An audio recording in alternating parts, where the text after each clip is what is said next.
If you're a return viewer on this channel, you might be wondering, what's this topic doing here? Okay, if you're a return viewer over here, more than likely you know that I got the main channel, and normally this is something that I would talk about over there with a much more flowery language. But given the fact that we are on the cusp of a new year, and I've got an entire playlist dedicated to getting your old mindaroo straight, I would just hope that if anybody's kids or loved ones wants to spring something on them, or even if you're thinking about it yourself, hopefully you got some good information beforehand. I'm just saying, man, because if you got to have some interesting conversations before the ball drops, before some other balls drop, you at least have some ammunition. Maybe you can put yourself on the right thought processes. Let's take a look at this. Research cites perfect storm for placebo effect in transgender youth treatments.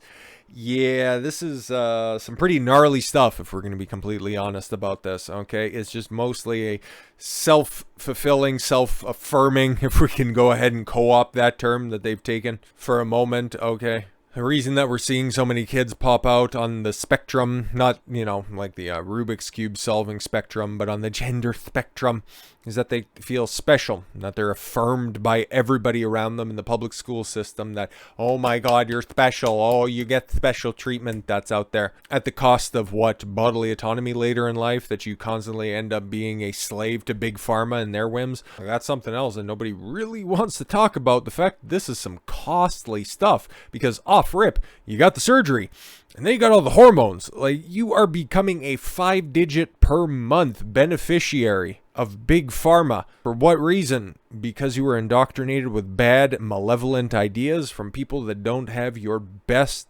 intentions in mind, only to further their own political agendas? I don't know, man. A perfect storm of gathering factors have distorted research that is popularizing gender-affirming treatments, an Australian researcher says. In a new scholarly article that cites more than 100 references, Dr. Allison Clayton asserts that the expectations of positive results could have influenced youth studies about hormones and surgeries for gender-questioning youths. Great, wonderful, fantastic, or maybe just bad advice like, "Oi, there's no adverse effects to delay in puberty. What are you talking about? It's been researched forever." The placebo effect, I just put on the Australian accent because that's who we're talking about here, okay? Nothing against, it's not like, this is localized to simply down under, but down under, down bad right now. Placebo effect, rather than the treatments themselves, may have caused patients to see improved mental health and quality of life. Yes, people are paying attention to me. I feel better about my life. Gee, it's almost like there's something bigger at play right here. Somebody always needs to feel loved and a keen interest in them. Wow, you solve for that problem instead of making radical decisions. It's almost like you've got a completely different issue masquerading as something else. Something that's super popular in the current zeitgeist. Wow, somebody taking advantage of that. Never would have thought that could have happened. Placebo-induced improvements are real and can be robust and long-lasting. I don't know why I butchered that sentence. Again, here's a reason I normally cover these topics on the main channel, because there's a joke about butchering and this very topic that we could apply up there, but I like to keep it PG, G-rated over here.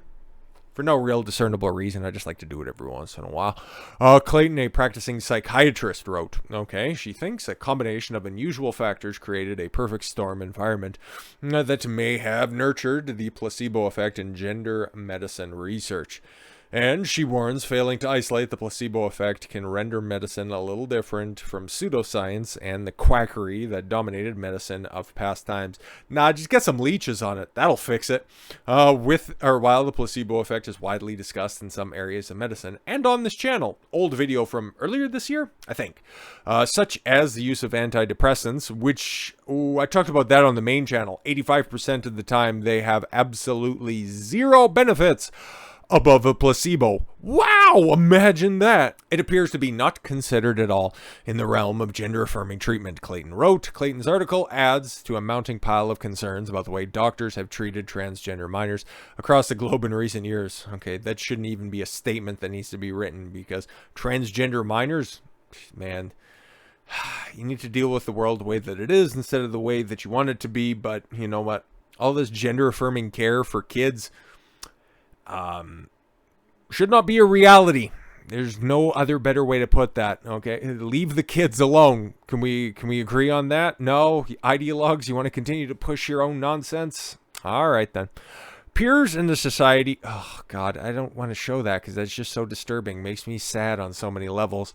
Evidence-based gender medicine, SEGM, okay? SEGM. Oh, not like the fun days of youth. An internal group of more than 100 clinicians and researchers discussed Clayton's placebo effect article in an essay posted on December 7th. SEGM condemned Clayton for being powerful. Oh, commended. Sorry. Okay. Oh, they're good people. I just need to learn how to read. A powerful, sober voice in the increasingly heated debates in gender medicine. Clayton has explored misadventures in medicine, such as brain-altering lobotomies on psychiatric her patients. Yo, Segum said. She found troubling parallels between those eschewed practices of the past and the currently celebrated practice of offering mastectomies to gender-distressed female minors, the research said. Man, not to be crass or anything, but I love titties, and to see them lopped off, that makes me sad, especially when, you know, they were once affixed to people that have been indoctrinated by, you know, bad faith actors. I hate that. I hate it so much. Although every systematic I'd assume that we'd see some stupid language in there, like systemic. That's why I read it that way. Okay, so systematic review has concluded that studies of transgender identifying youth suffer from low quality evidence. Yeah, because this is all predicated and built on a castle on goddamn quicksand. So you're going to have low quality test subjects. Not saying that those people are low quality. It's just some of their ideas are going to be a little bit troubling because it's not theirs. They've just been installed by the actors in the public school system. Clayton's article is the first to call out the likely placebo effect, Segum wrote in a December 8th tweet. So, when most people hear placebo, they think of sugar pill that contains no medication. While that is true, the term placebo can also refer to the complex changes that occur in a person's body and mind when they think about the treatment that they're receiving. Yes, of course, because they've been, especially because these are transgender youths, which is troubling to say in and of itself. And finally, they're getting the attention of all these medical professionals. They're going through all of the surgeries that are down there. They think that, yes, this is the way that I want to live my life. Then, okay, why is there such a large and growing community of people that, you know, after all of the hubbub and all the celebration is done and dusted, then they have this gigantic regret phase. And that's what we're going to have to deal with. And it's going to be destructive into the future. Brace for that point in time. It's horrific to think about. Prestige, status, and authority of doctors and therapists help engender patients' trust and expectations of relief from suffering, Clayton wrote. Such thoughts and feelings can trigger changes in a person's body chemistry, activations of some regions of the brain, and improve a sense of well-being, all of which may contribute to patients' clinical improvement. Yeah, exactly. And we'll probably talk about that more at the end of this article. In addition, other study participants' views on social media, news media reports can influence study participants. Yep, just talk about the people that they spend the most time of the day with. I want to talk about that. Well-designed studies aim to minimize factors that can skew a study, such as bias and the placebo effect. This enables researchers to more confidently determine that a studied treatment is causing an observed effect. Some people may wonder, if the patient improves, does it really matter why? Yes, it does, particularly for treatments that have significant risk of adverse effects. Yes, and also a high risk of regret. And then also something around 41% that we don't really need to delve into. And the perils do come along with gender-affirming treatments, she notes. Of course, there's one of the activists that's out there, Kelly J. Keene, okay, protesting against gender transitioning of children. Of course, and you know what, I put the caveat in there because, I don't know, maybe I'm an independent thinker and I don't just ascribe to an ideology. But, hey man, if you're an adult and you want to go, you know, do whatever surgery, nip, tuck, injections that you want, go for it, man. It's just, leave the kids alone. Can we have common ground on that one? Because, okay, if they can't make informed decisions about anything else, but they can about detrimental actions to their own body, like they can't even legally, without the consent of a parent, go and get a tattoo, but you're fine chopping and tucking things. for the rest of their life. I don't know about that, man. I really don't. Actually, I do, and I got strong opinions on it. We just, again, PG. Transgender hormonal and surgical treatments may jeopardize or eliminate young patients' abilities to become parents. Yep, that's something that they don't want to tell you. All of this stuff is reversible. You can hold off puberty for as long as you want at the exchange of your fertility. Several studies challenge the widespread assumption that many transgender people do not want to have biological children. Of course, because it's all about making themselves whole right now. But then, after it's all said and done, once the dust has settled and some of their body parts have settled at the bottom of a waste receptacle, then they start to wonder, oh Lord, that actually didn't really make me happy. Hormonal treatments also might increase the risk of cardiovascular problems. Yes, like injecting testosterone into a woman. And then also all of the whack stuff that ends up happening when you put an increased amount of estrogen into a biological man. You're trying to play God with none of the appropriate pieces. Given these possible severe and irreversible effects, yep, strong evidence is needed to prove that treatments improve mental health as claimed, and that there are no less harmful alternatives. Yeah, because there's really no trial period. It's like, okay, cool. So you want to switch from a boy to a girl. Okay, cool, wonderful, fantastic. There's not really anything you can do in order to experience that on like a 6-month or a 12-month spectrum without any long-lasting permanent changes. If there's a way to do that, if there's like, if James Cameron has one of those avatar pods kicking around for some of these questioning kids, okay, or maybe just ruminate on these ideas until you turn 18, okay, really assess everything. If I was going to be going under the knife for anything, I would be researching that stuff vociferously. But again, that's me with a thought process of a 32-year-old man who's lived life at a certain level, not some 14-year-old kid who's told by their social studies teacher that actually you really present as a male, so Susie, you should consider going under the knife because that would be best for you. Clayton outlined the factors that make gender-affirming treatment particularly vulnerable to the placebo effect. During the past decade, there have been an unexplained rapid increase in youths reporting distress over gender, a condition that cannot be diagnosed with an objective test.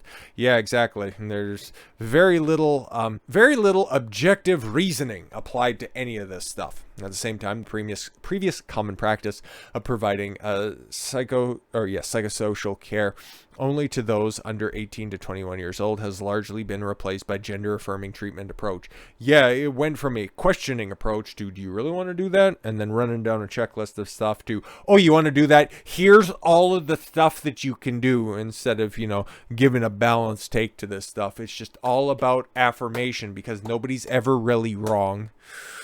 Some clinicians at prestigious institutions enthusiastically promote these treatments with the help of media, social media, and celebrity patients, she said. Yes, take a look at, what's the term now? Elliot Rogers. Sorry, that might end up happening, down the line, but Elliot Page. That's what I meant. Juno, you remember the pregnant girl, is now Elliot. Some gender clinics may condemn attempts to criticize the procedures and try to squelch any media coverage as less than celebratory because you're just a bigot and you don't understand. Then these advocates may make overstated claims about the strength of their evidence and the certainty of benefits. Yeah, like people, unironically, like I've said it a couple of different times, they think that there are no permanent long-term problems with prolonging puberty in the ingestion and use of puberty blockers. Can you believe these people? No, you can just push off puberty, okay? Young kids, okay? You can just push it off to like your mid-20s. What could possibly go wrong? And they think that there's settled science on that stuff. You guys are... act like the 41%. She worries that too much emphasis on the exaggerated suicide risk narrative, oh wait, just brought it up right there, can create a self-fulfilling prophecy. Suicidality in these vulnerable youths may be further exacerbated. Nope, you were born in the wrong body and you can just go under the knife to fix that stuff. Don't pay attention to living conditions. Okay, if this kid's overweight and maybe just needs to go to the gym or something like that. Maybe they're going through a phase. Okay, maybe they're 6 years old and they want to, hang out with their sister or their brother and play with the trucks or the dolls. It really doesn't much matter. Let the kid grow up and experience life, not just because a single mother moved from having a little dog in a purse to having a trans kid just because they want to feel special. Kind of a trans version of Munchausen by proxy. So yeah, let's get to her analysis. What can be done about this going further? What's her conclusion on this? No easy solution to the complex research and clinical issues. She thinks that it's a good first step that would be to increase awareness and debate among professionals, notations of placebo effects in research papers, and improved studies conducted by more impartial researchers. She also recommends that clinicians make measured and honest statements to patients, families, policymakers about and the public about the evidence regarding gender-affirming treatments. Yeah, and I'd like $1 million as well in a solid gold toilet, but that stuff's not going to happen. Clayton calls upon the media and clinicians to tell stories of patients who have decided to not transition or have delayed their transition until adulthood. Yeah, that's something, okay, because we hear about the people who have regret. What's her name? Chloe Cole, that's out there right now making the rounds and all that stuff. I don't know if she's being put up to it, but maybe that's like a legitimate regret story, and it's horrific if it's true, which I don't have any reason not to believe it. I think she made the transition at 15 or something like that, and then within a couple of years had significant regret. And I wouldn't be shocked if we see a rapid rise in that whole regret, and hopefully the 40 to 41% number stays or even just drops off afterwards. Because I don't like to say that like it's a meme and all that stuff, kind of like 13 and 50. It's like there's just another equal meme that's out there. It's not something that anybody's really happy to announce, and those are just the facts. You got to deal with you got to deal with the world the way that it is, not the way that you want it to be. Obviously, like I've got my opinion on this stuff. Okay, like kids shouldn't be transitioned, as simple as cut and dry. But I don't make the rules. I'm not the president of the earth, as much as I'd like to be, okay? I don't have ultimate say over this stuff, so you got to deal with the world the way that it is. So what can you do with this stuff going forward? Well, if you have somebody in your life that is questioning this stuff, you got to analyze everything that is going on in regards to that, okay? Why do you want to transition? Well, I don't feel complete about this stuff. Okay, well, what are you lacking in that area? And then you got to connect the dots. What are they missing that's out there? Is it really the fact that they have a peen when they actually want a vagine? More than likely not. They're just kind of lacking any human interaction. They're lacking mental stimulation. Okay, are they just wound up or bound up in their room all the time just wanting to be special, and they think the best way to do that is to hop on the rainbow? You can probably solve that in a bunch of different directions, because you don't see this stuff from like busy people. You don't see this from people that are tasked with new activities every single day.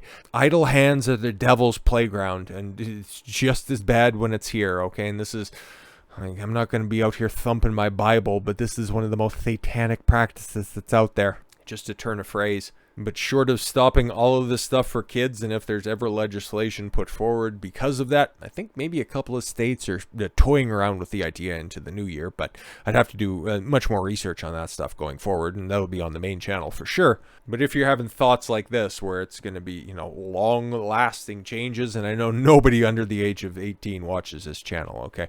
So if you have somebody in your life that approaches you with these types of thoughts and intonations, analyze their life. Get them to expound on their own life, okay? Don't just say, no, actually, you're just a lonely fat loser and you just need to go to the gym. That might help kick them in the ass, but also if they're in this vulnerable mental state, that's not really going to help them, okay? So just walk them through what you believe that they're lacking in their life. Try to get them to connect the dots before they make these lofty decisions. So if you're fronted with any of these questions, or if you're going to be at a New Year's Eve party, what would that be, Sunday, if you're going to be out at a party on Sunday, okay, and you got some people that are just walking around telling you that I'm just going to be trans, and you got some actual concerns for them, try to get them and try to make them, at least if they're hell-bent on going through with it, make sure that they're making that decision for all the right choices, if you even want to engage in that. Maybe you just want to go out there and you just want to drink to your heart's content, but